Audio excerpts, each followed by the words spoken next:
don't know if it's different on this setup, but it's pretty easy to get at that thermostat on this 2.5 liter. That's the replacement part. Shit, drop that shit.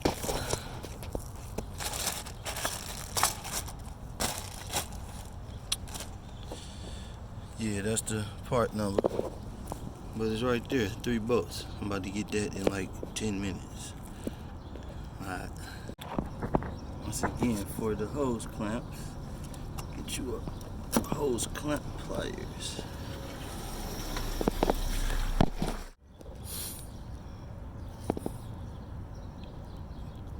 Slid back.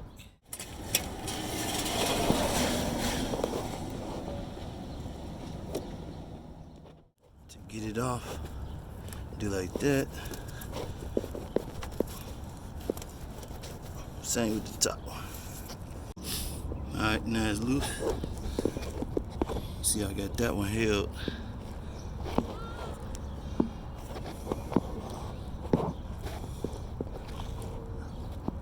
I got that one held back with the flat head. Right there. But that one pretty much off. Yeah, you're gonna lose some coolant.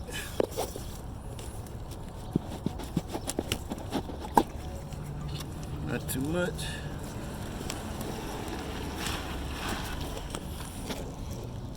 I got that one over there.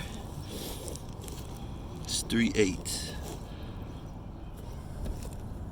So it's 8mm, as you can see in the little extension. I already got the bottom one, and I used the same thing. You see, that's that one, and the other one is right there.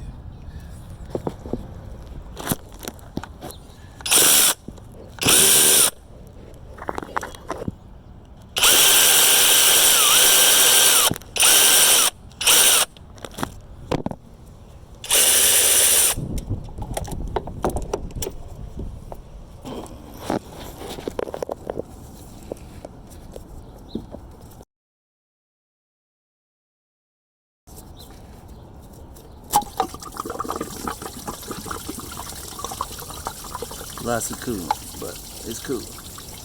We gonna refill it.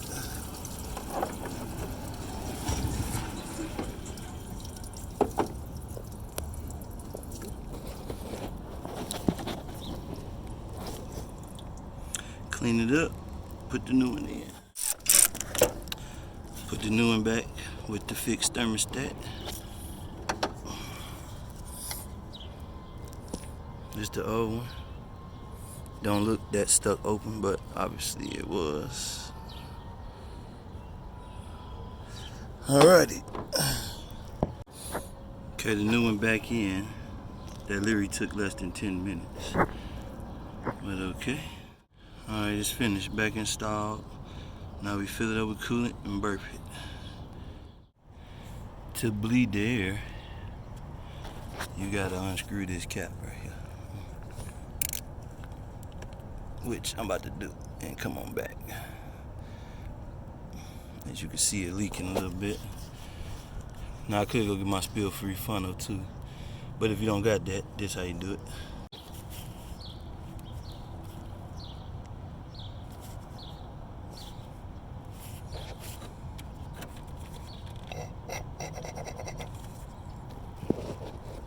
Here we're gonna fill this up, which we already have once.